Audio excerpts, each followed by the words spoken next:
This is Think Inclusive. I'm Tim Villegas.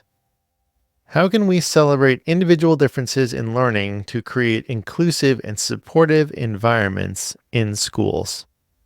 Bari Levin with the We All Learn Differently campaign is here to talk about just that. We'll be right back after these messages.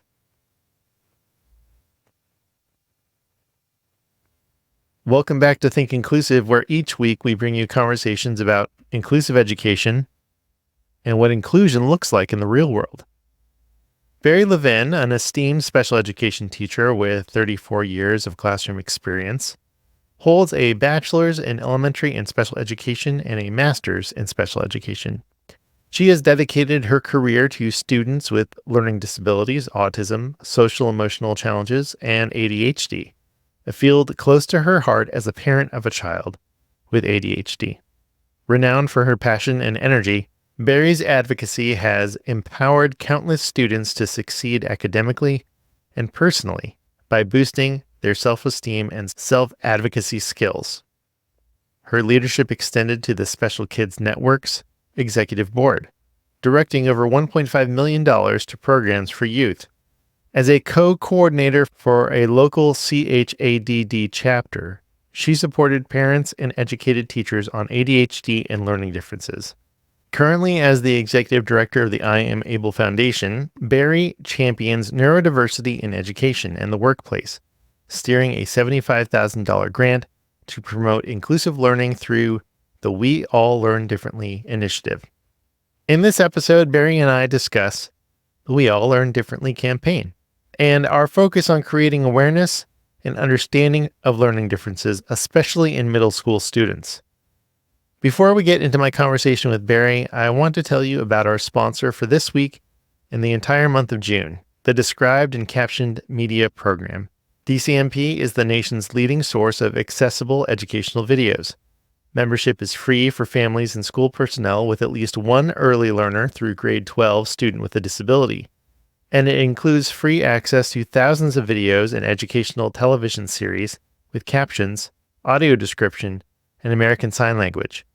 DCMP also provides guidelines for captioning and describing educational media, as well as professional development and e-learning resources. DCMP is fully funded by the U.S. Department of Education. And did I mention its services are free? Check them out at dcmp.org.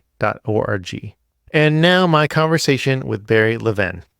Oh, and for free time this week, we look ahead to see what is in store for season 12.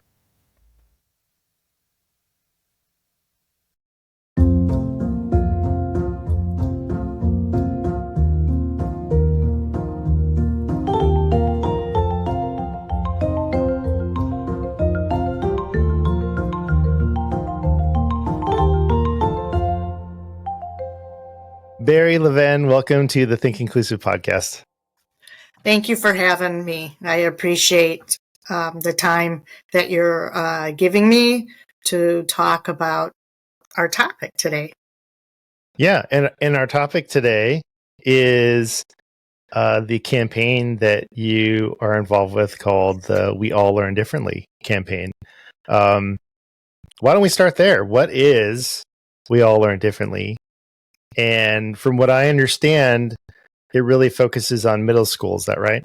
Correct. Yeah.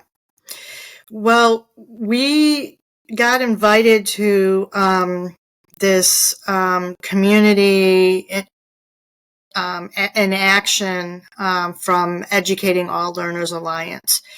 And when Aaron and I, who represent the I Am Able Foundation, where we work on storytelling and on creating atmospheres to remove the stigma for the neurodiverse community through storytelling. And one of the ways that we were able to also get involved with ELA was that we went to this community in action. And we had other organizations, and it was an opportunity to create a project together with different organizations and get funded. So you had to pitch your topic. And the group that we were talking with, I know Erin and I felt very strongly about, again, the storytelling and how we can get the message out there. So with talking with other organizations, we came up with We All Learn Differently.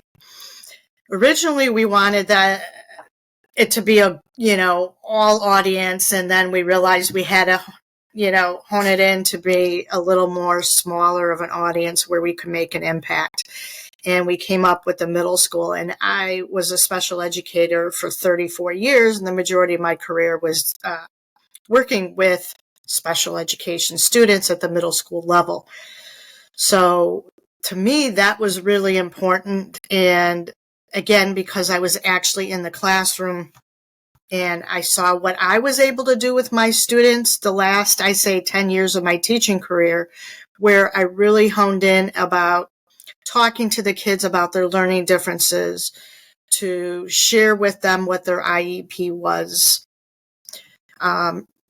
talk about their disability a little bit, the ADHD, if they're on the spectrum, learning disability in reading or math or whatever it was, and learn for them to help them to feel comfortable with who they are and learn to advocate for themselves in the classroom. So I also started having guest speakers through Skype at that time, and having them talk about their learning issues, people who were successful that was able to not so much in a way overcome, but they learn to adapt and utilize their strengths with their ADHD or their learning difference. Can I interrupt you for a second? Yeah. I have a question about that. So when you were in the classroom, you had like virtual interviews with people that you contacted outside of the school, right, in the community, and you had interviews as a class period? Correct. Oh, wow. Yes. So for me, that was the last 10 years of my teaching. And so then, I shared that with our group, and, my goal was to get them to feel a little bit more comfortable when they get to high school, give them that exposure and give them some confidence. So when we started talking about what we could do, we kind of came up with the We All Learn Differently approach. And we really felt that middle school would be an area of need where they're starting to come into their own. And, what we wanted to do is just give the exposure out there and start sharing that we all do learn differently. I know I'm a visual learner, and I have to see it on paper, and it helps me to understand things a little bit better when I see it visually. Some people are auditory learners. So what we decided is to create a video that we received. Well, let's go back. That we ended up pitching it, and we got the grant. So we got a grant to be able to implement the We All Learn Differently. And so we had components to this grant, which was create a video to talk with some teachers, some middle school students, and Aaron, who is the founder of I Am Able Foundation, that's his gift, is to be able to talk and get kids and adults talk about their learning differences and get them very comfortable to share their story. So we created this video.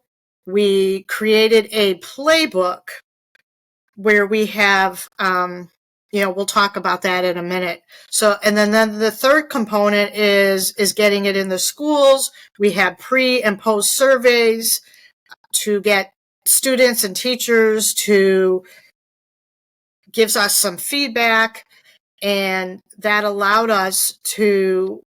allow us obviously to collect some data.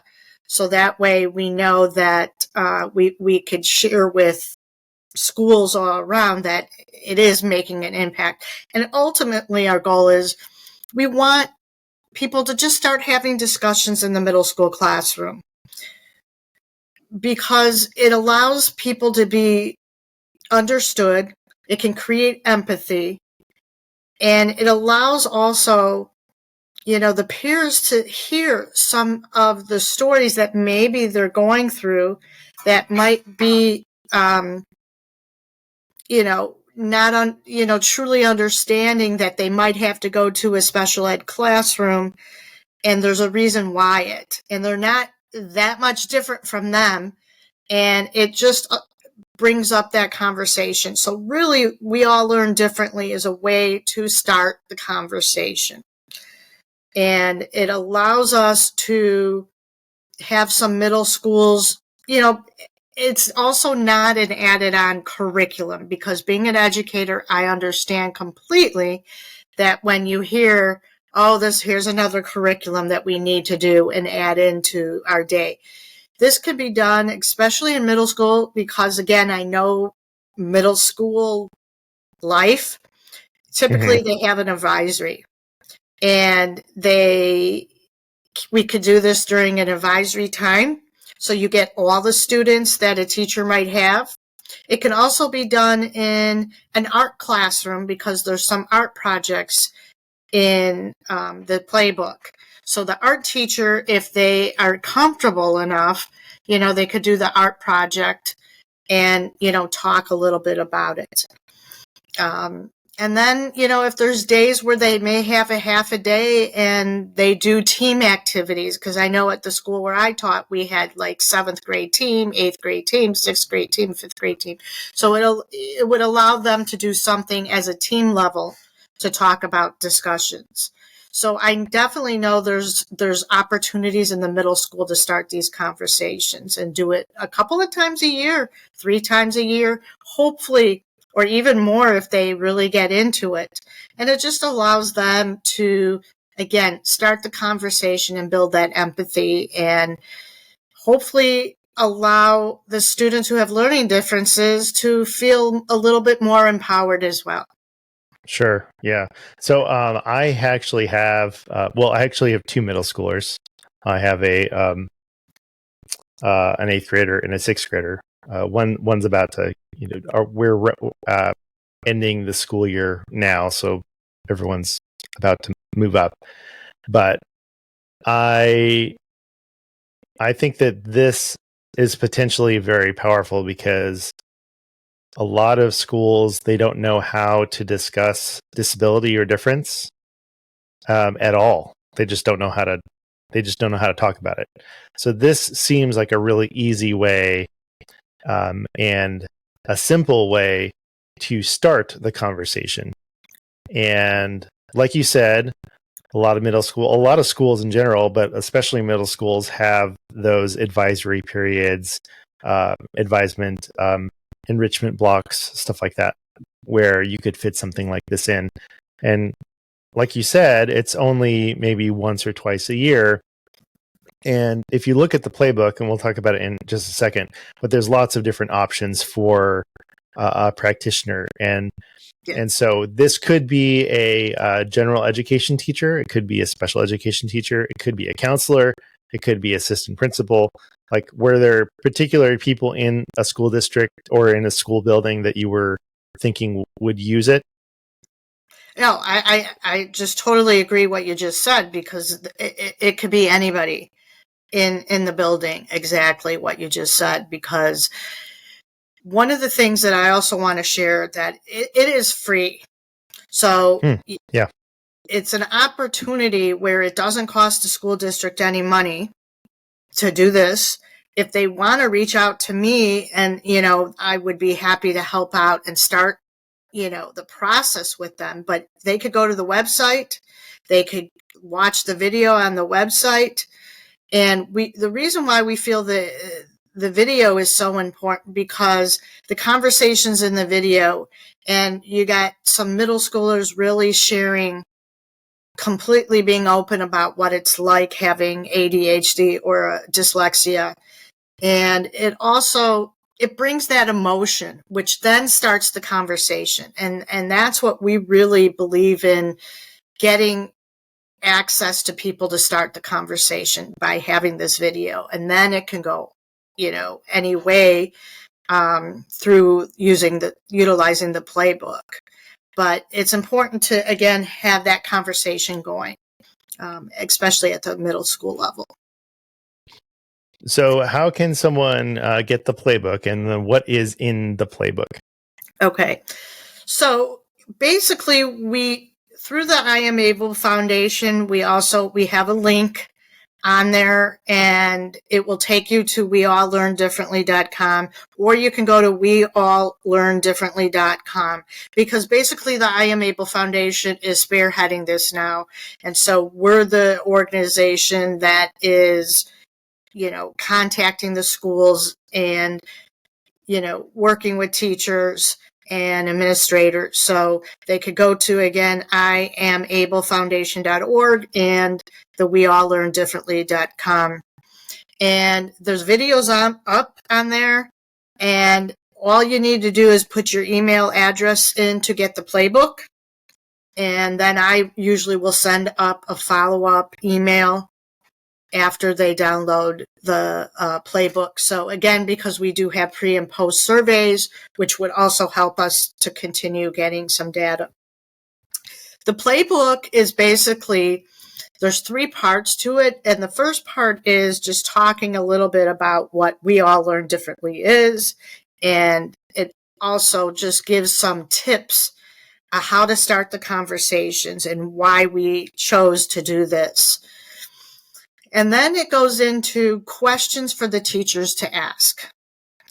So once a conversation's going on, and again, it can go at any time, throughout, you could start this conversation after you do the video, or because in the video, you can start conversations on your own, just talking about the video, and then get into the questions. So basically, we have questions that teachers, counselors, social workers, psychologists can use to start conversations. And again, the goal is to do it with special ed and general ed students together, to again start that conversations and to allow hopefully some kids who have learning differences to maybe feel empowered to talk a little bit more.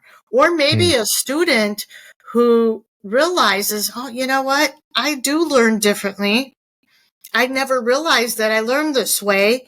And then they could maybe talk to their teacher afterwards and say, I have some concerns about how I learn. So those are things that can come up. The second part is we have a section where we have art projects. So we created different types of art projects, and it can go from learning styles to talking about how you learn best in your classroom, and, different approaches to that. So again, conversations could be sparked in art class. And even if the art teacher sees these projects and they might do some of them already, it will allow them to maybe, create more of a discussion afterwards. And then another piece is we did create some games that they could play in the classroom, and that would be maybe after they've done some more sharing to discuss more learning differences and how everybody learns differently. And then the last piece, we created questions for parents.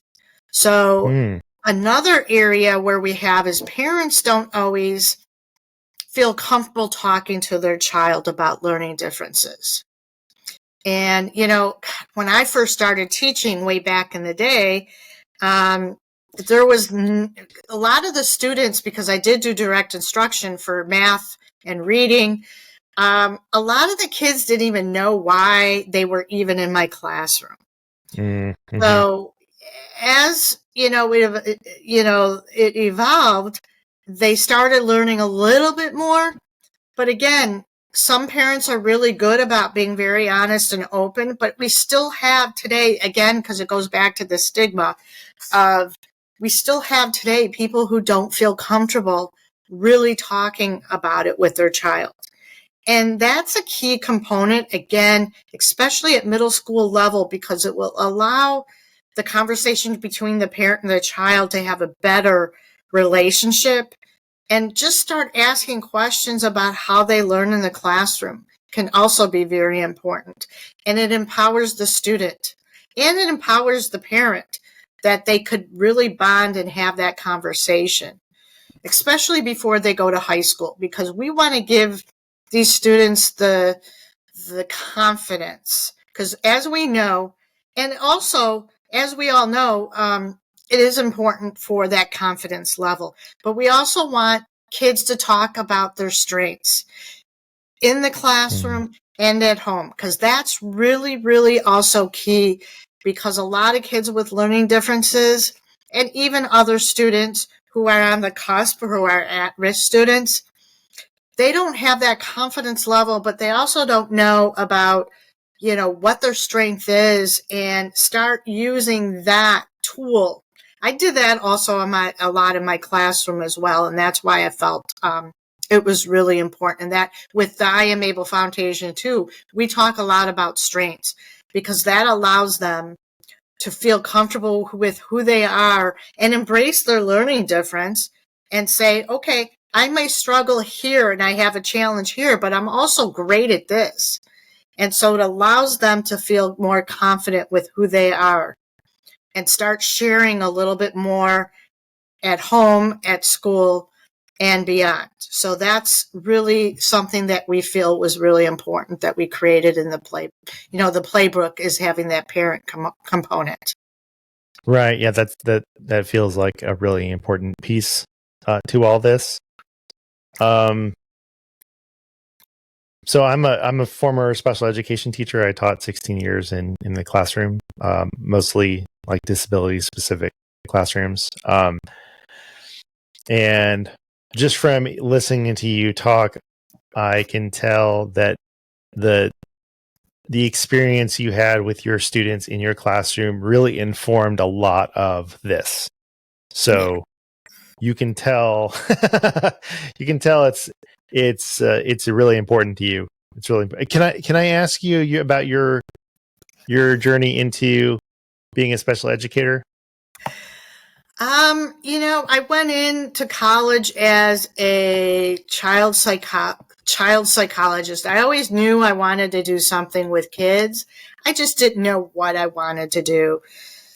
But I went into school with child psychology, and I was struggling with, general psychology class. And I just think because this professor was going to retire that year, and I just did click, and it just wasn't clicking for me. So I kind of withdrew from the class and started talking to a counselor, and boom, special ed teacher. And it was just like, whoa, yes, totally. And then it was just like, I always knew that I wanted to do something with kids and help kids. And so this was like my wake up call of avenue.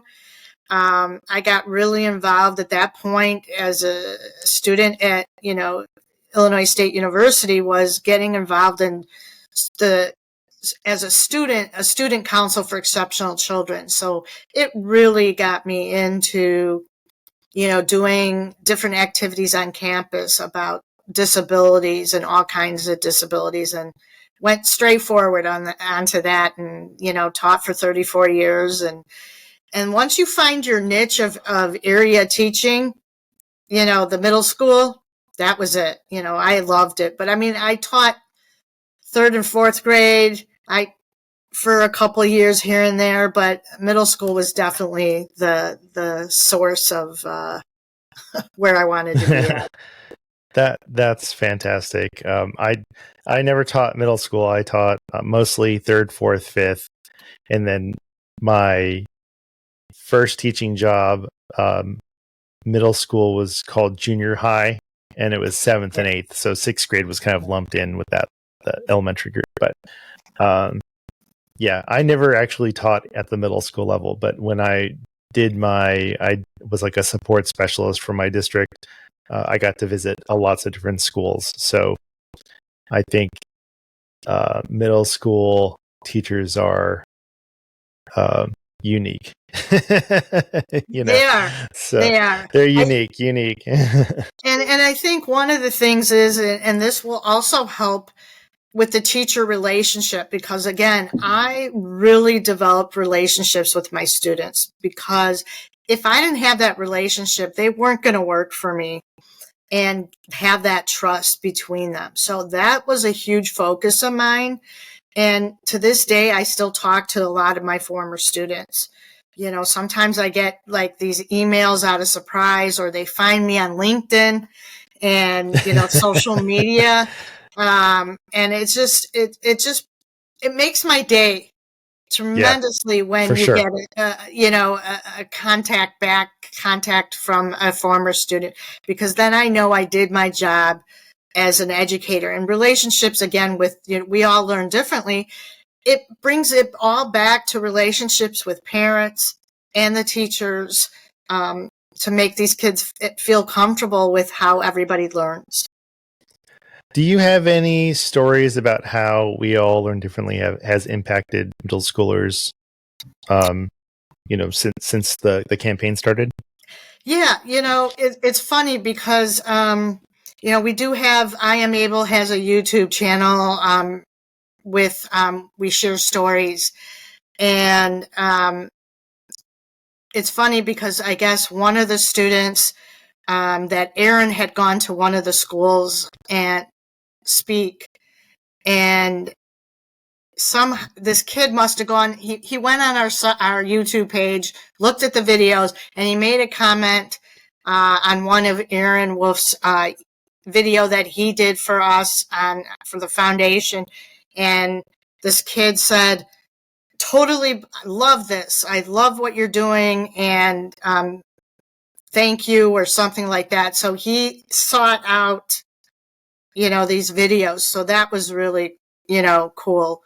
Yeah. We've gotten some feedback from some students, and we actually went into the school that we shot the footage from.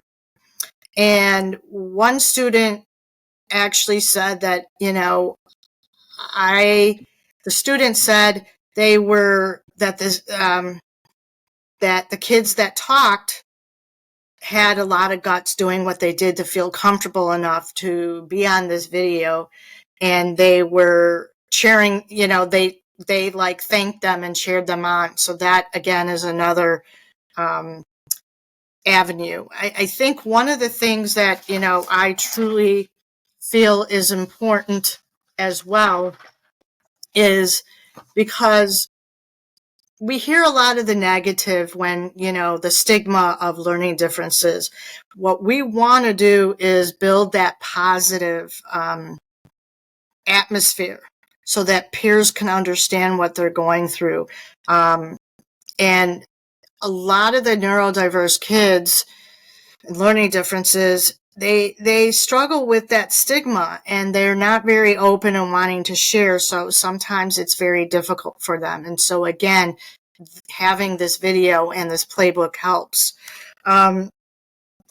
It was eye-opening. One of the students shared that they were able to hear what their classmates think.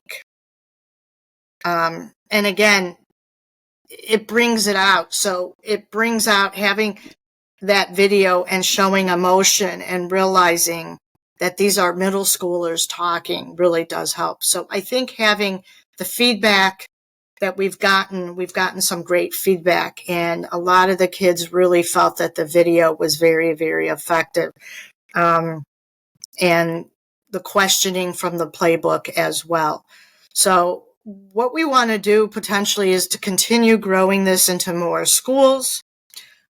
We would like to have schools submit maybe some of the artwork that we could post on our website and continue. We are working on the website to add some of the quotes from students.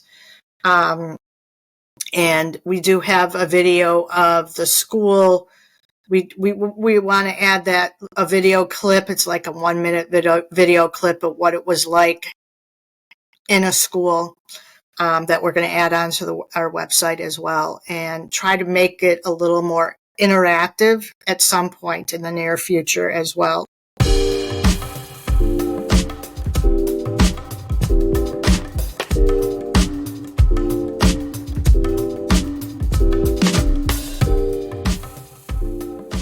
So are you trying to look for more funding? Are you sponsors, or like how does I know you want to continue to grow the campaign and create more content. Where is all that coming from? Yes. I mean, again, yes, to do the proper videos, it does cost money. I also personally would like to be able to, do some speaking engagements to get this out there and talk more about it. And then, again, because it's very cost effective, I would be a contact person to help, talk to the teacher to get this going. So again, the campaign is it's not costly at all to just even get this into the classroom. So that's where I would like first and foremost to get this into more schools. And then we could grow, on that. And then the playbook could be ever changing, because, once you get more student feedback, they might have some input that we could ask them, what would they like to see? So again, it could be ever growing and changing as we evolve. Great. And so people can go to wealllearndifferently.com. You can go to the IamAbleFoundation.com. Is that right? .org. IamAbleFoundation.org. You can stalk Bari on LinkedIn. That's what I'm hearing. Yeah. Or Bari at IamAbleFoundation.org. Right. Any other resources that you would like to mention, either from We All Learn Differently or I Am Able Foundation? Basically, the I Am Able Foundation, again, because I was a teacher and I know what it's like, we have been creating, so we have a couple of things. We have the link for wealllearndifferently.com. We have some empowerment groups. We do have another project coming up soon, which I can't, talk about yet. Okay. At some point it will, but it's going to be dealing with more adults than the kid aspects. But we have sharing stories. We also have the I Am Able storytelling there. We also have resources where and anybody could share resources and send it to me at BariIamAbleFoundation.org, because I'm always adding new resources. We have college resources, we have adult resources, we have podcasts, we have books, all for neurodiverse, the neurodiverse audience, for students, kids, parents. We have educational sites. We have just websites. So I am building a resource right there on our I Am Able Foundation page, website, because I feel it's important to have a lot more resources as well. Because again, when I know teachers, our time is limited. And if you find a spot that you can go to that has a lot of resources, I would love for them to come and check out our resources and add, and again, continue to send me, and I can always keep adding more and more resources. Tremendous podcasts, tremendous books on there. And again, I keep meeting so many new people in the field, and it's just been incredible since I've been out of retirement. It's hard to believe. First of all, it's 3 years, but Wow. Being Yeah. involved with I Am Able Foundation and being involved in building the We All Learn Differently campaign. I've just met so many incredible people, adults and kids. We also have some young adults who are in college that have become on our advisory board. And they're going to actually look at our playbook this summer and see what we could do to tweak it as well. So having a younger generation involved as well is really important to get feedback about We All Learn Differently and with what we're doing with the foundation as well. Awesome. Awesome. Well, Barry, I think, is there anything else that you wanted to mention, before we go to our next segment? Just check us out. I would love to Yeah. hear from everyone. Help us get this out to some more middle schools, and that's ultimately my goal. I truly believe it, and I think because the fact that I taught for so many years and what I did for my last years of teaching was really to make an effort to develop that relationship with kids about understanding their learning difference. Will they remember everything? Absolutely not. But it gives them that exposure and to start feeling confident with who they are. And, knowing that they have a teacher to back them. A lot of times I encourage my students to talk to their gen ed teacher about what they were struggling in. I said, you go to them first, and then if you don't feel like you got your message across, then I will get involved. But my goal was to teach the kids to advocate for themselves and feel confident with themselves. And so that was really, really important. Just the goal is to make a difference and feel that they're heard, and all students be heard at the middle school level. So Yes. check us Yes. out. All right, Barry, are you up for the mystery question? Sure, absolutely. Okay. All right, I'm going to pick a card and then we'll both answer the question. All right, here we go. Does your name have a special or significant meaning? If so, what? That's interesting because, a lot of people will say, my name is Barry. Oh, I didn't completely see that. Oh, it's okay. It's okay. I wanted to see if it does your name okay. have, there you go. So people always mispronounce it, but it is Barry, and you got it right the first time. Or actually, because I met you before, Tim, so that helped. I cheated. Yeah.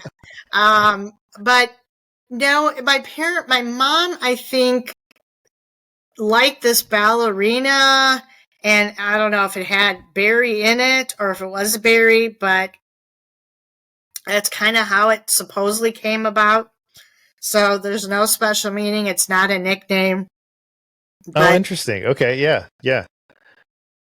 Barry. Yeah. something funny though. I mean, here's a real funny story because my very good friend from preschool, her husband started calling me Beryl. No, wait. Oh man, was it Beryl? I had Beryliska, Beryl. No doubt. But So many different anyways, names. I can't remember what they call, but they always thought my name wasn't Barry, that it was this other name because Right. Yeah. because they were like almost adults when they found out my real name was Barry, so that's really funny. But yeah, I've had Beryliska, all fun and games. Interesting.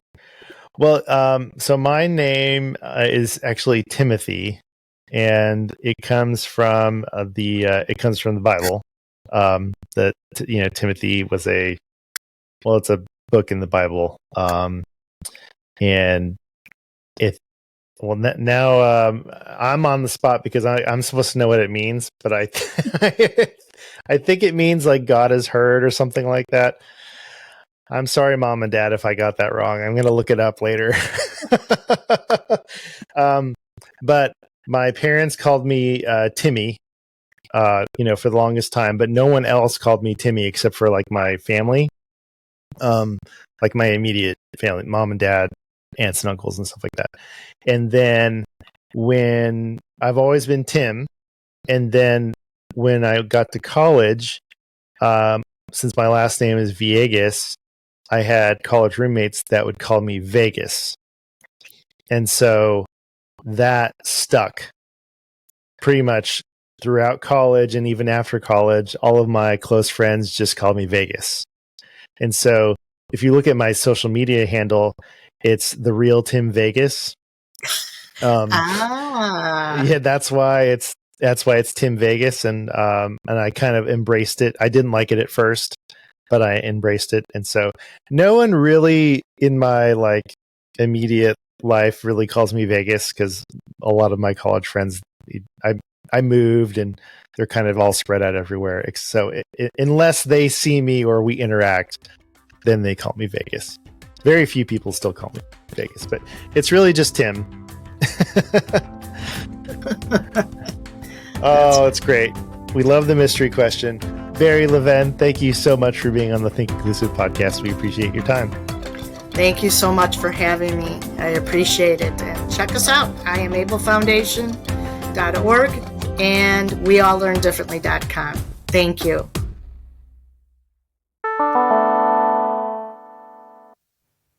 That chime means it's free time. Listen, y'all, we've produced nearly 50 episodes this season. When you include bonus episodes and feed drops, I mean, just wow, we have a lot of content. So thank you to everyone who listened to season 11. We're gearing up for, I think, our biggest season yet. So here are just a few people that are slated to show up in season 12. And so this is like in no particular order: Charmaine Tanner, Kevin Schaefer from Supporting Inclusive Practices, Jenna Rufo, Eric Carter, Emily Ladow, Emily Kirscher-Morris and Amanda Morin, Elizabeth Bonker, Kayla Coburn, Shelley Moore, Nancy Ward, our very own Brittany Salmons, and so many more. Stay tuned. And also remember, if you are listening this far into the episode, don't miss our bonus episode with Ashlyn Rich coming out before the end of June. Not exactly sure when I am going to publish that one, but stay tuned for that. Also, something you should know about season 12, I've talked about it a little bit throughout season 11. Season 12, I'll be producing video and audio versions of the podcast, so you'll be able to watch and listen on YouTube as well as listen on your regular podcast platforms like Spotify or Apple Podcasts. All right, that is it for this episode of Think Inclusive.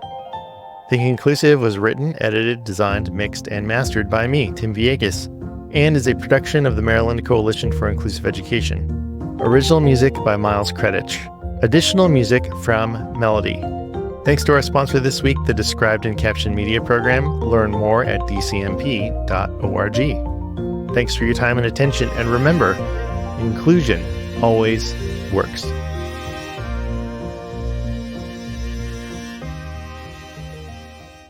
From MCIE.